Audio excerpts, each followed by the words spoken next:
오늘 죄와의 싸움 시리즈 세 번째 시간을 갖도록 하겠습니다. 제목은요, 감정을 미혹하는 죄입니다. 우리 지난 시간에 배웠던 내용을 잠깐 또 복습을 하고요. 오늘 내용 이어서 가도록 하겠습니다. 첫 시간에는 신자 안에 죄가 내재하고 있다, 이것을 강조해서 말했었습니다. 죄의 본성은 하나님에 대한 적대감이다, 이렇게 표현했습니다. 이것이 첫째 시간의 핵심이었죠. 두 번째 시간, 지난 시간에 했던 내용은요, 먼저 죄는 생각을 공격한다는 것을 그 핵심을 했습니다. 오늘은 그 다음 단계로서 죄가 감정을 미혹한다는 부분을 살펴볼 텐데요. 지난주에 사람의 생각은 그 영혼의 파수꾼과 같다, 이런 표현을 썼습니다. 생각이 죄의 공격을 처음 막아내지 못하면 그 다음 감정이 정복되고 의지가 뺏기는 것은 금방 일어나는 일로 우리가 생각할 수 있습니다. 지난 시간에 죄가 생각을 공격하는 방식 세 가지를 얘기했었는데요. 아마 기억하기 힘들 겁니다. 설교 노트를 적었다면 뭘까요? 제가 세 가지를 잠깐 말해볼까요? 첫 번째는 죄의 추악함과 위험성을 보지 못하게 한다. 죄가 얼마나 더럽고 악한 것인지, 얼마나 위험한 것인지 그걸 느끼지 못하도록. 제가 통증을 느끼지 못하는 피부에 대한 얘기를 했었죠. 이게 뜨거운 걸 알아야 피하고 대비를 할 텐데 내가 감각이 사라지고 있어요. 그렇다면 그 죄, 이게 만약 죄라면 그 죄를 우리는 쉽게 생각하겠죠. 두 번째는 복음의 은혜를 남용하게 한다, 이렇게 말했습니다. 하나님께서 우리에게 복음을 허락해 주셨고 그 은혜를 누리게 하셨는데 이거를 우리가 남용을 하는 거죠. 내가 죄 용서받았으니까 이제 죄 짓는 것도 용서해 주실 거야. 나는 악한 마음을 가지고 있지만 하나님은 또 자비의 하나님이셔. 이렇게 자꾸 하나님께서 주시는 은혜를 낭비하게 만든다는 거죠. 세 번째는요, 땅에 있는 것들에 집착하게 한다, 이런 이야기를 했습니다. 다윗이 밧세바를 범한 사건, 우리아를 죽인 사건을 예를 들었습니다. 하나의 마음이 뺏기고 생각이 고정되기 시작하니까 계속해서 그 다음 단계를 추진해 나가는 거죠. 생각이 집착하는 거예요. 제가 핸드폰 사는 거를 비유로 들었던 거 기억하시죠? 그냥 한번 생각이 빡 뺏기기 시작하면 자꾸 합리화시키고 당연히 사야 되는 이유들을 막 만들어내기 시작하는 거죠. 이건 생각이 하는 일입니다. 오늘은 이제 감정을 공격하는 것까지, 생각을 정복하고 생각을 공격했다면 그 다음 감정까지 들어오는 일을 살펴볼 텐데, 지난주에 했었던 그 예에 이어서 생각하면 좋을 것 같아요. 핸드폰을 사야겠다는 생각이 들어왔어요. 그리고 그 생각에 집착하기 시작해요. 그러면 이 생각은 생각에서 멈추지 않고 반드시 마음하고 이어집니다. 여기서 마음은 감정을 가리킵니다. 제가 앞으로 오늘 설교 내용 가운데 감정이라는 단어를 쓸 텐데요. 지정의라고 했을 때 지식은 지는 지성을 가리키고요. 판별하는 힘, 능력을 가리키는 거고, 그 다음에 정할 때는 감정이라고 쉽게 표현할 수 있지만 정서라고 표현하는 게 맞습니다. 정서라는 건 단지 감정하고는 좀 다르죠. 슬프다, 기쁘다 이런 단지 필링만 얘기하는 것이 아니라 내 마음이 끌리는 그것, 이거를 정서라고 표현할 수 있습니다. 그래서 오늘은 정서란 단어와 감정이란 단어를 이렇게 그냥 섞어서 쓸 테니까 잘 이해하시기 바랍니다. 그래서 죄는 우리의 감정을 사로잡습니다. 우리의 정서, 내가 좋아하는 것. 뭐의 생각이 고정되기 시작하면 생각으로 끝나지 않고 이게 마음까지 내려온다는 얘기입니다. 그래서 아까 핸드폰 얘기를 했다면 이걸 사고 싶은 마음이 생기는 거, 감정, 그 끌리는 마음까지 생각과 마음이 이어진다는 것을 오늘 우리가 살펴보면 좋을 것 같습니다. 네, 아까 지성, 생각은 우리 영혼의 파수꾼이라고 비유했다면요, 우리의 감정, 정서는 미각에 비유할 수 있을 것 같습니다. 미각, 음식을 먹을 때 이거 맛있다 하고 맛을 느끼는 그 감각, 미각이에요. 우리의 감정은 미각이라서 뭔가 하나 정말 맛있는 것을 맛을 보면 그 다음 어떻게 돼요? 마음을 뺏기는 거죠. 어떻게 해요? 또 먹고 싶다. 이거보다 더 맛있는 게 있겠다. 더 맛있는 걸 찾아가야겠다 하고 계속 끌리는 거죠. 우리의 감정은 영혼의 미각이다, 이렇게 표현할 수 있을 것입니다. 오늘 읽었던 본문을 다시 한번 봅시다. 요한일서 2장 15절에서 17절을 읽었었죠. 여기 보니까 우리에게 이렇게 교훈합니다. 이 세상이나 세상에 있는 것들을 사랑하지 말아라. 왜냐하면 누구든지 세상을 사랑하면 아버지의 사랑이 그 사람 속에 있지 않기 때문이다. 세상을 사랑하는 것과 아버지를 사랑하는 것이 내 마음속에 같이 있을 수 없대요. 이것을 사랑하면 아버지를 사랑하는 마음이 사라지는 거고, 아버지를 사랑하는 만큼 세상을 사랑하는 마음은 작아질 수밖에 없다는 얘기죠. 이 두 가지를 같이 소유할 수 없습니다. 16절에서는요, 이는 세상에 있는 모든 것이 육신의 정욕과 안목의 정욕과 이생의 자랑이다. 다 아버지께로부터는 오는 것이 아니라 세상으로부터 나온 것이다. 지난 시간에도 잠깐 얘기했지만, 여기서 말하는 세상은 우리가 일반적으로 살고 있는 이 세상 자체, 중립적인 세상을 말하는 것이 아니라 죄의 욕심에 묶여 있고 나를 죄의 욕심, 정욕으로 이끄는, 유혹하는 그 모든 것을 가리키는 것입니다. 다시 말하면 내 마음이 하나님께 향해야 할 것을 빼앗는 그 세상에 있는 모든 것들을 가리킨다고 보면 되겠습니다. 이것은 꼭 죄라는 악한 상태만 말하는 것이 아니라, 예를 들면 친구, 나의 사랑하는 가족, 이런 중립적인 것들도 다 세상과 세상에 속한 것에 말할 수 있습니다. 내가 가족을 사랑하는 건 나쁜 것이 아니에요. 성경에도 이웃을 사랑하라고 말했습니다. 이웃은 세상 아닙니까? 이웃은 세상에 있는 것 아닙니까? 한편으로는 이웃을 사랑하라고 말하지만, 여기서 세상에 있는 것을 사랑하지 말라고 했을 때는 하나님보다 마음을 더 뺏기는 것을 가리킵니다. 우리의 마음이 어디 있는지 살펴봐야겠죠. 왜냐하면 이 모든 것은 하나님께로부터 온 것이 아니다. 그것에 더 집착하고 말 그대로 내 감정이 그것에 다 뺏기는 건 하나님이 기뻐하는 것도 아니고 하나님이 주는 선물도 아닌 거예요. 우리가 잘못 사용하고 있고 지나치게 집착하고 있다는 것을 보여줍니다. 오늘 본격적으로 죄가 어떻게 감정을 미혹해 가는지를 세 가지 단계로 살펴보려고 합니다. 그런데 그 단계를 살펴보기 전에 이 정서에 대해서, 그리고 또 정서가 미혹된다는 것이 무슨 뜻인지를 좀 더 설명을 하고 시작하도록 하겠습니다. 존 오웬은 이렇게 표현합니다. 우리의 감정은 부패한 상태에서 육체와 영혼에서 나오는 모든 정욕의 자리이며 주체이다. 우리의 감정은 부패한 상태, 썩어졌다는 거죠. 타락했다는 뜻이에요. 감정은 부패한 상태에서 우리의 영혼과 육체에서 나오는 모든 정욕, 여기서 정욕은 악한 욕심을 가리킵니다. 지나친 욕심, 정욕의 자리이다. 긍정적으로 보지 않습니다. 존 오웬은 감정을 긍정적으로 중립적이다 이렇게 보지 않습니다. 왜요? 사람은 이미 타락했고 우리 마음속에 죄의 본성, 타락한 죄의 본성이 자리하고 있기 때문에 우리가 기본적으로 가지고 있는 이 감정 자체도 정욕의 그냥 자리가 되는 거예요. 이 감정을 그대로 놔두면 좋은 쪽으로 갈 수도 있고 선한 악한 쪽으로도 갈 수 있고가 아니라, 이거는 마치 흐르는 강가, 강하게 흐르는 강가에 그냥 돛담배 하나를 딱 띄어놨을 때 어느 방향으로 가죠? 때로는 돛담배가 혼자서 거슬러 올라가기도 하겠지가 아니라 무조건 악한 쪽으로 간다는 얘기입니다. 그 물이 흐르는 방향으로 가듯이 우리의 감정도 그대로 딱 놔두면 무조건 정욕의 자리가 된다는 거예요. 정욕으로 나를 이끌어가는 그 주체가 된다는 얘기입니다. 이것을 이해하시고 우리가 볼 필요가 있습니다.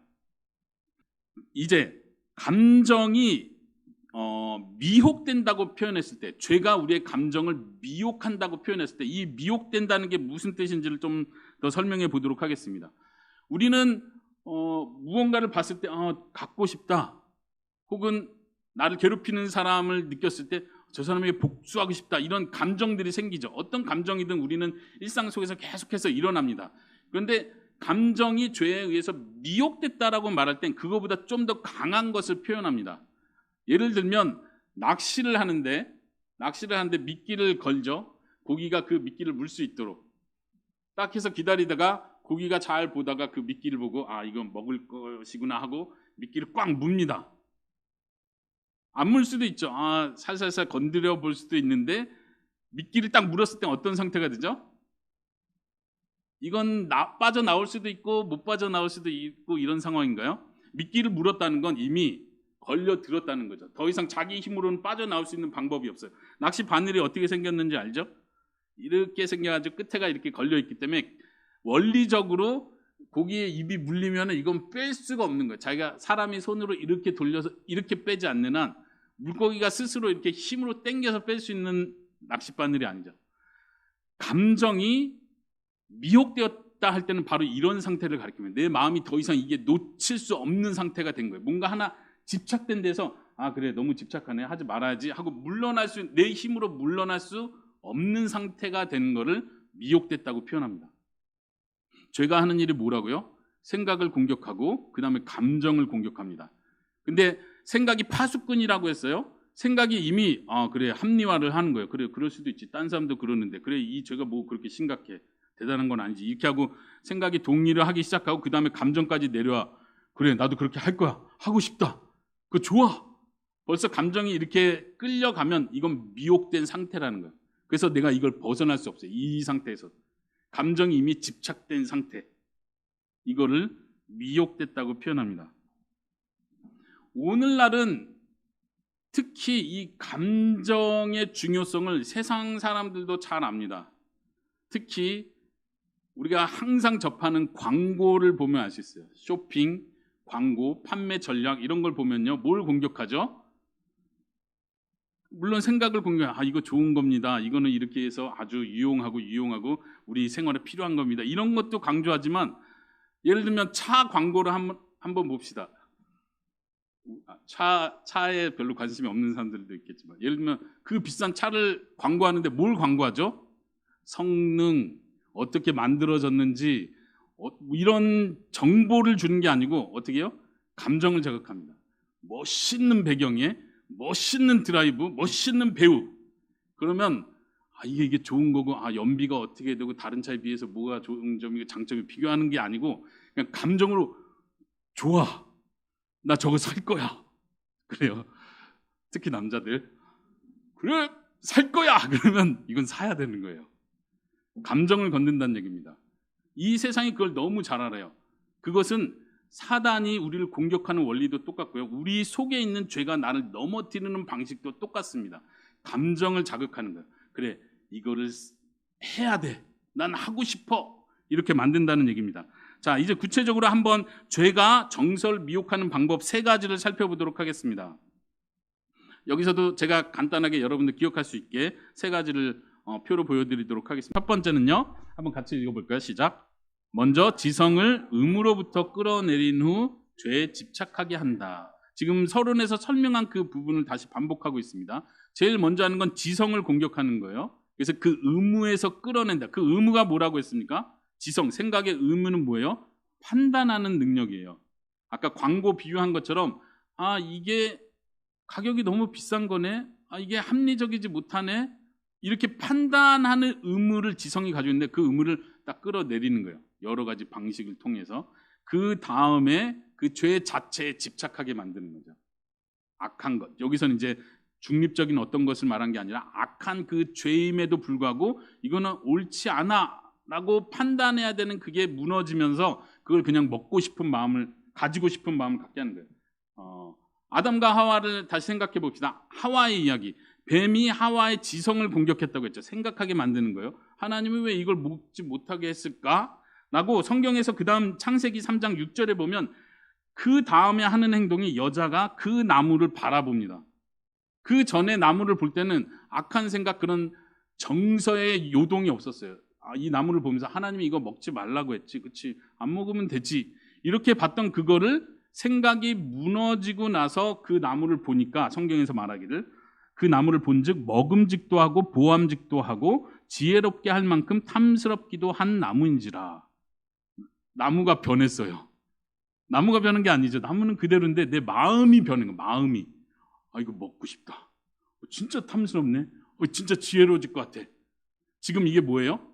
지금 사탄이 내 속에 있는 죄가 나의 정서를 사로잡았다는 뜻입니다. 그리고 나니까 이의 마음이 계속 끌리기 시작합니다. 죄에 집착하게 만든다는 것입니다. 우리가 잘 아는 여호수아서에 보면요. 여리고성을 정복할 때 잘 정복했습니다.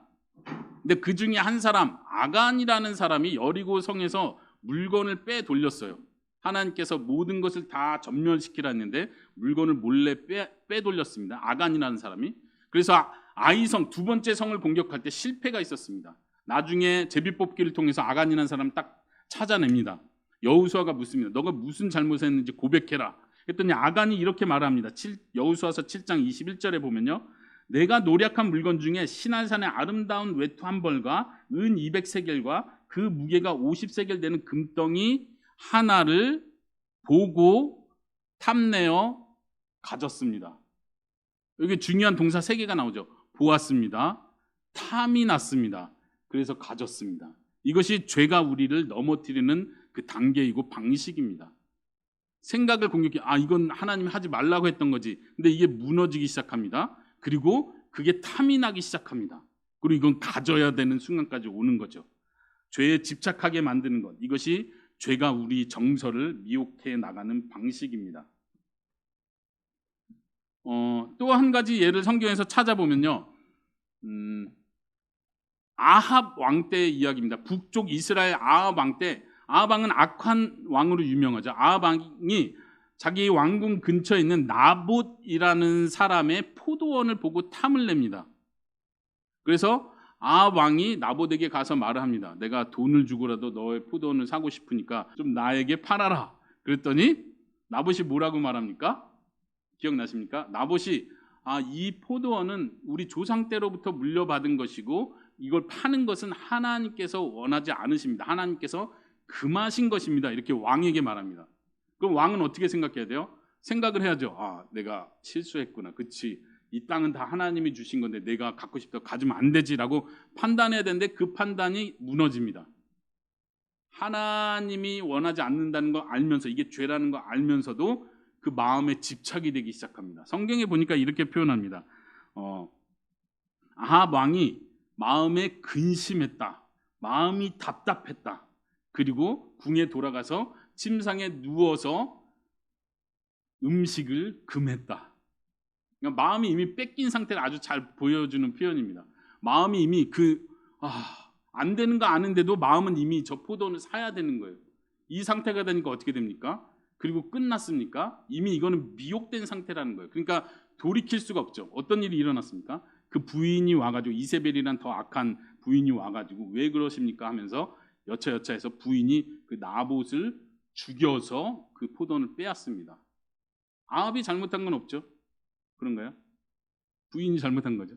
아합은 그걸 눈 감아주는 거예요. 그리고 자기가 소유하는 거예요. 자기 죄를 다 덮어버립니다. 자기는 잘못한 게 없는 사람인 것처럼.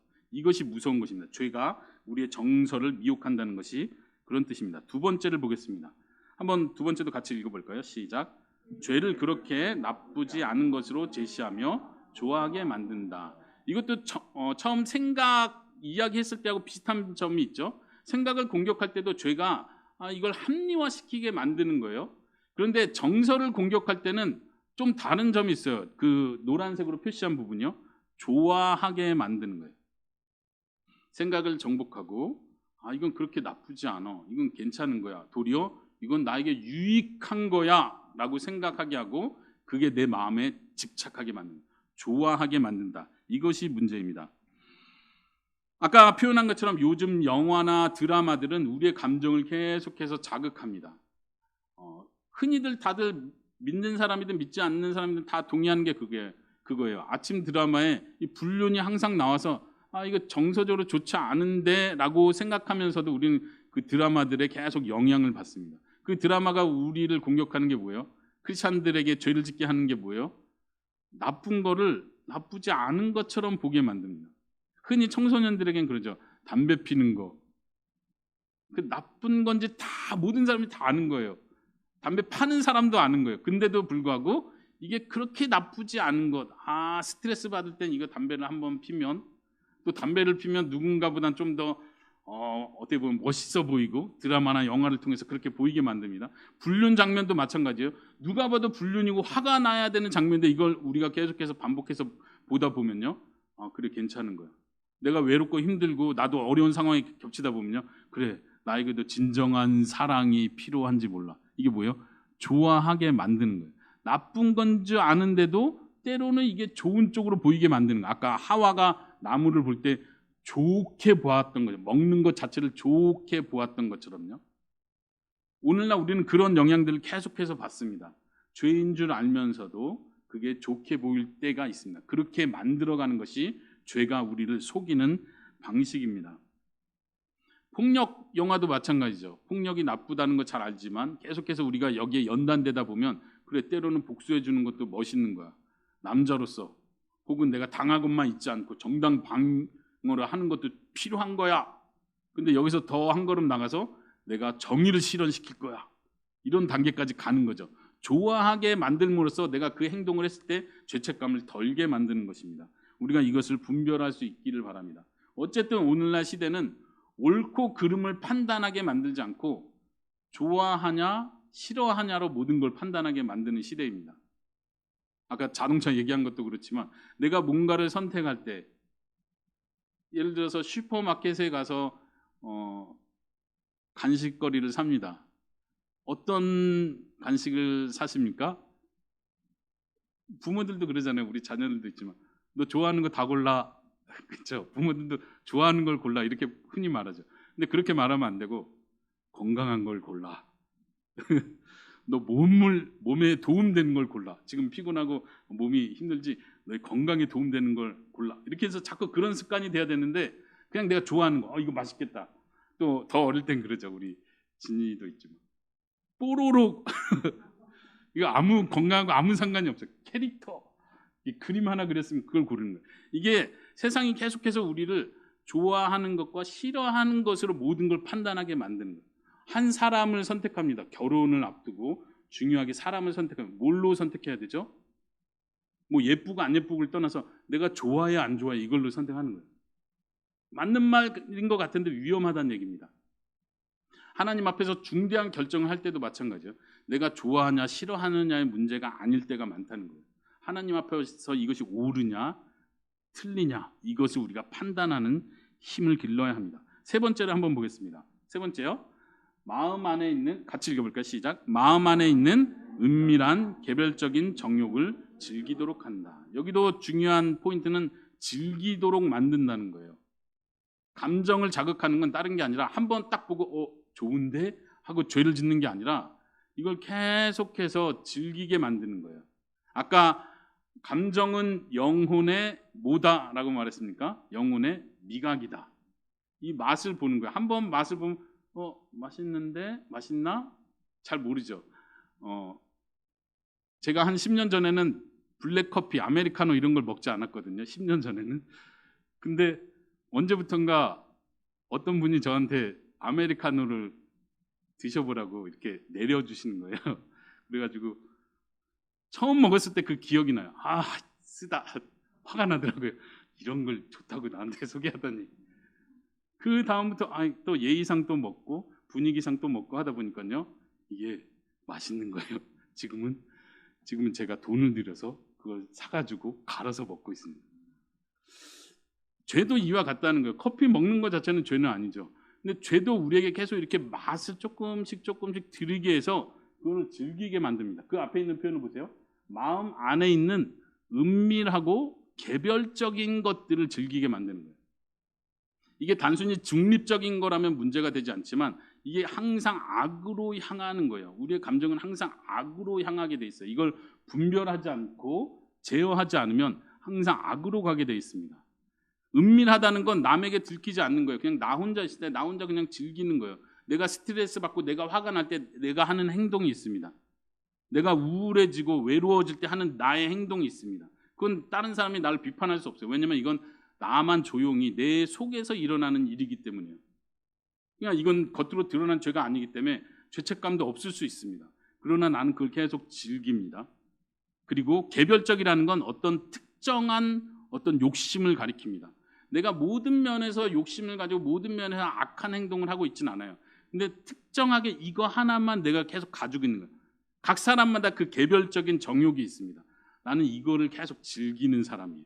근데 이걸 버리지는 않아요. 왜냐하면 그래도 나는 크리스찬이고 많은 착한 일도 좋은 행동들을 항상 하기 때문에 이 정도 하나는 괜찮어라고 생각하기 때문에 그렇습니다.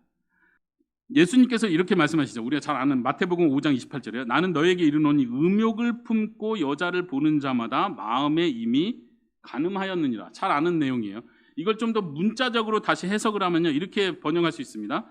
여자를 보면서 성적으로 갈구하는 자마다 이미 마음 안에 간음을 행한 것이다.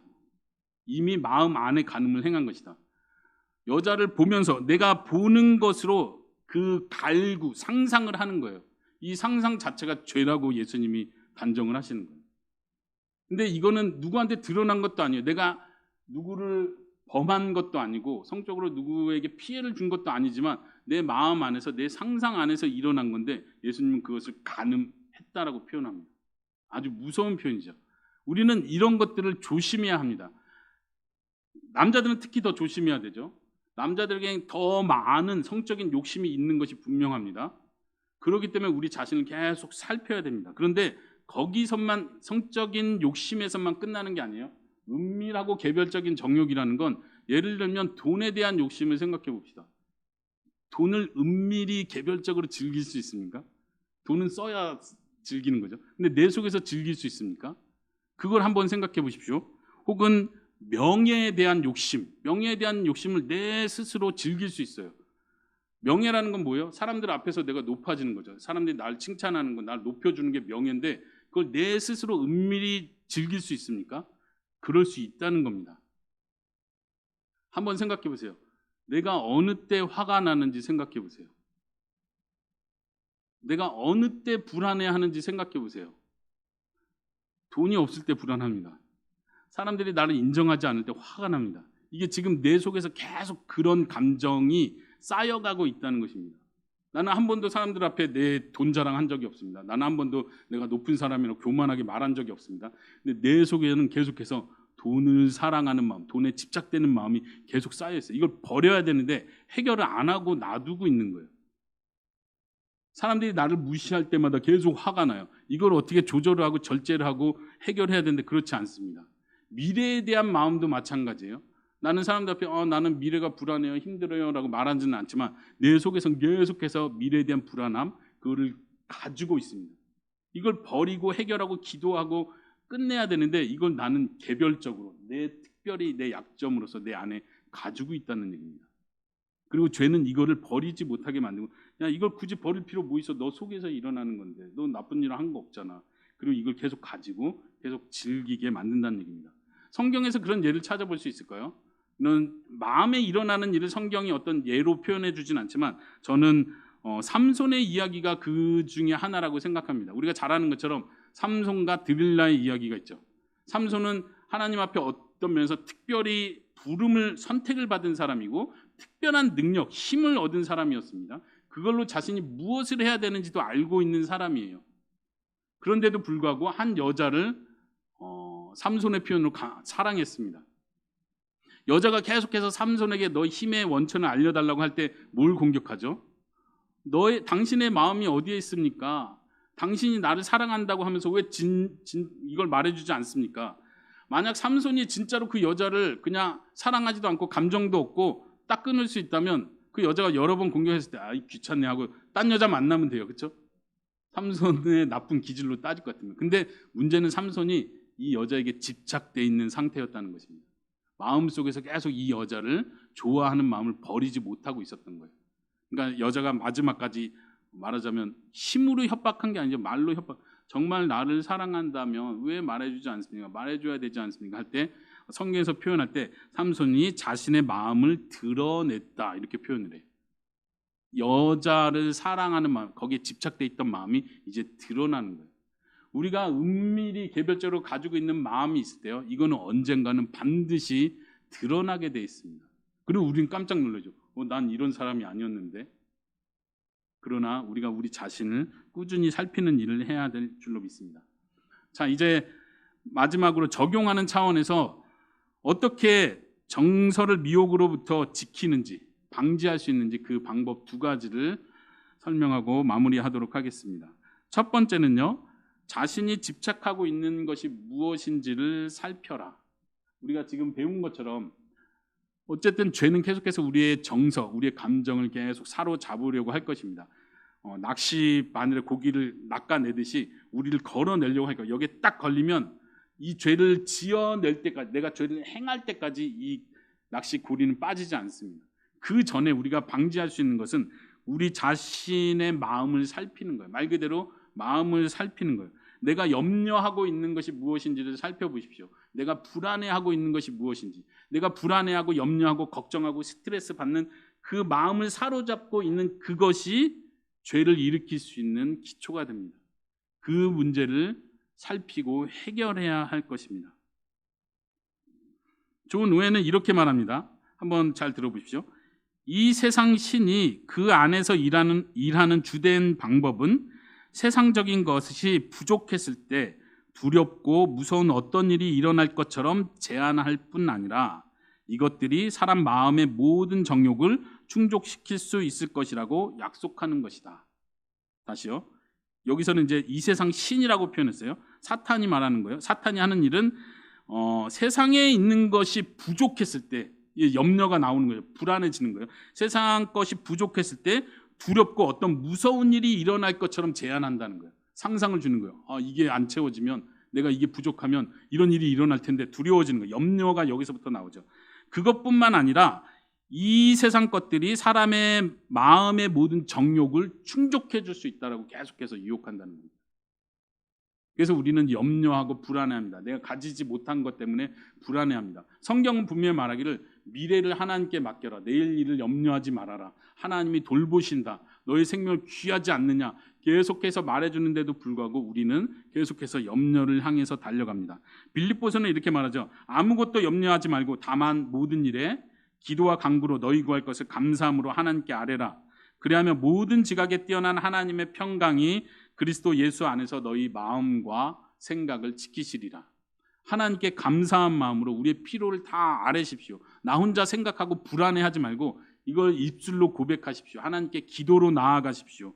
감사함을 표현하십시오. 그러면 모든 지각에 뛰어난 하나님의 평강이 우리의 마음과 생각을 지키신다고 약속하십니다. 하나님의 평강이 우리 안에 차지를 해야 합니다. 평강이 없는 곳에 죄를 짓게 됩니다.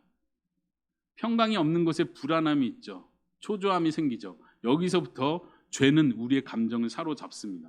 그래서 우리는 모든 것을 하나님께 맡기는 훈련, 내 마음을 살피고 그것을 하나님께 맡기는 일을 해야 될 줄로 믿습니다. 잠언 4장 23절에 우리가 잘 아는 내용 이렇게 말합니다. 모든 지킬 만한 것 중에 더욱 내 마음을 지키라. 생명의 근원이 이에서 남이라. 여기서 마음은 우리의 생각, 지성을 가리킬 수도 있습니다. 또한 우리의 감정을 가리키는 것도 분명합니다. 우리의 마음을 지키는 일, 생명의 근원이 이에서 난다고 우리에게 말합니다.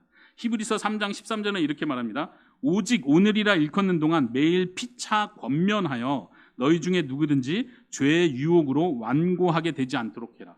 죄의 유혹으로 완고하게 되지 않도록 서로 권면하라고 우리에게 가르쳐주고 있습니다. 나만 잘 되면 되는 것이 아니라 서로를 그렇게 권면할 수 있는 우리가 될 수 있기를 바랍니다. 두 번째 방법은요, 죄가 정서를 미혹하는 것을 방지할 수 있는, 이겨낼 수 있는 방법 두 번째는요, 하나님의 선하심을 맛보라는 것입니다. 다윗은 시편 34편 8절에서 이렇게 말합니다. 너희는 여호와의 선하심을 맛보알지어다. 그에게 피하는 자는 복이 있도다. 우리 최현수 목사님께서 좋아하시는 성경 구절이고 또 언약교회 모토와 같은 중요한 성경 구절인 줄로 믿습니다. 하나님의 선하심을 맛보는 것이 죄가 우리를 미혹하는 것을 이겨낼 수 있는 가장 중요한 방법입니다. 아까 정서는 뭐라고 했습니까? 영혼의 미각이다. 죄가 정서, 감정을 미혹하는 방식은 맛을 계속해서 주는 거예요. 죄의 맛을 주는 거예요. 죄는 자신이 우리 안에서 우리를 죄 짓게 할 때 보상을 준다고 했습니다. 법으로 얘기할 때요. 내가 뭔가 나쁜 행동을 하게 되면 거기에 대한 보상을 줘요. 마음의 평안함을 줘요. 자신감을 줘요. 내가 욕을 했을 때 욕을 한 거에 대한 통쾌한 마음을 줘요. 내가 돈을 막 추구했을 때 돈을 통해서 느낄 수 있는 기쁨이 있어요. 이런 보상을 통해서 내가 맛을 느끼는 거예요. 이것도 그럴만하네. 우리 오늘 아침에도 차 타고 오면서 얘기를 했지만 초등학교에도 보면 일진, 이진 나쁜 애들이 있죠. 그런 아이들이 처음에는 그냥 장난으로 애들을 그냥 괴롭히는 거예요. 장난으로. 막 악한 마음 이런 게 있는 게 아니에요. 그런데 이거를 즐기기 시작하는, 맛을 보기 시작하는 거죠. 그러고 나면 진짜 악독한 애들이 돼버리는 거예요. 나이가 됐어요. 이해하시죠? 죄는 맛을 주고요. 그 맛에 빠지게 만듭니다. 이거를 이겨낼 수 있는 방법은 반대예요. 진짜 맛, 하나님의 선하심을 맛보는 것입니다. 이 맛에 내가 중독돼야 됩니다. 이해하십니까?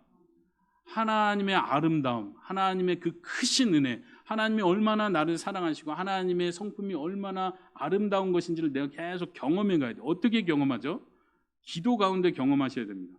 기도할 때 그 행복한 그 맛, 시간을 초월해서 주님과 만나는 이 느낌, 그 느낌이 나를 살려내는 거예요. 그걸 계속해서 맛을 추구해야 됩니다. 설교를 통해서, 주일날 예배를 통해서 하나님을 만나는 경험, 하나님을 알아가는 그 경험, 하나님이 이렇게 귀하신 분이시구나, 하나님이 나를 이렇게 사랑하시는구나, 기도 응답을 통해서 하나님이 세밀하게 이렇게 나를 만나주시는구나, 하나님이 정말 살아계시는구나, 이런 것들을 하나하나씩 경험해 갈 때 그것은 나에게 놓칠 수 없는 맛이 됩니다. 오늘 이것을 꼭 기억하시기 바랍니다. 하나님을 경험하십시오. 아까 음식으로, 미각으로 예를 들었는데, 만약 우리가 진짜 맛있는 어떤 음식을 맛본다면 그 다음에 싸구려 음식들은 눈에 들어오지 않겠죠. 저는 개인적으로 채소를 좋아하는데 저도 과정에 있는 것 같아요. 저는 사실은 본래 튀김이나 아주 건강에 안 좋은 패스트푸드 이런 걸 좋아하는 사람이에요. 본성적으로 사람들이 그런 것 같아요. 맛있게 만들어놓은 가공식품이니까. 그런데 이거를 이길 수 있는 힘은, 나 오늘부터 패스트푸드 안 먹어, 콜라 안 마셔, 빵 안 먹어, 이게 아니라 어떻게 해요? 야채가 얼마나 맛있는지를 경험해야 돼요. 건강 음식도 이렇게 마실 수 있구나. 그냥 하나님이 만드신 자연 음식이, 가공하지 않은 음식이 이렇게 맛있는 거를 계속 경험해 가는 거죠. 진짜 그 맛을 아는 사람은 가공된 음식의 맛을 버릴 수 있겠죠. 그렇습니까? 아직도 우리는 그 과정에 있는 것 같아요. 제 아내가 킹크랩을 좋아합니다. 킹크랩 아세요? 저는 아직 안 좋아하는데 아내는 그걸 되게 좋아해요. 제가 어느 날 아내 생일 때 킹크랩까지는 못 사주고 마트에 가가지고 써있더라고요. 킹크랩 맛살. 킹크랩 맛을 아내를 위해서 딱 사줬어요. 그랬더니 화를 내더라고요. 이게 킹크랩이냐고. 우리가 진정한 맛을 경험하면 그 가짜를 구분해낼 수 있는 거예요. 죄가 주는 그 맛을 진짜 하찮은 것으로 여길 수 있다는 얘기입니다. 우리가 하나님을 맛보아 아는 자들이 될 수 있기를 바랍니다. 아멘. 다윗은 이렇게 기도합니다. 제가 시편 103편의 구절을 마지막으로 읽어드리고 설교를 마치고자 합니다. 내 영혼아 여호와를 송축하며 그의 모든 은택을 잊지 말지어다. 그가 내 모든 죄악을 사하시며 내 모든 병을 고치시며 내 생명을 파멸해서 속량하시고 인자와 긍휼로 관을 씌우시며 좋은 것으로 내 소원을 만족하게 하사 내 청춘을 독수리같이 새롭게 하시도다. 아멘. 하나님의 선하심과 인자심과 그 구속의 은혜를 날마다 경험하는 우리 모두가 되기를 기도합니다. 기도하시겠습니다. 살아계신 하나님 감사합니다. 오늘 우리 자신을 조금 더 살펴보는 시간이 되기를 소원합니다. 하나님, 우리 안에 얼마나 악한 추한 죄가 있는지 보게 하여 주시옵소서. 죄가 어떻게 나를 사로잡아 오는지 볼 수 있는 힘을 허락하여 주시옵소서. 주님의 은혜가 필요합니다. 내 안에 계신 성령님, 내 속에서 역사하여 주시옵소서. 육신을 좇지 않고 성령님을 따라 행하는 자가 되기를 원합니다. 하나님을 더욱더 경험하고 하나님을 더욱더 사랑하고 즐거워하는 자로 살기 원합니다. 그런 마음이 우리들 가운데 있습니다. 하나님, 이 마음을 일으켜 주시옵시고 주님께서 우리를 처음 구원하실 때 베푸셨던 그 은혜를 충만케 하사 우리를 새롭게 하여 주시옵소서. 감사드리며 우리를 구원하신 예수님의 이름으로 기도합니다. 아멘.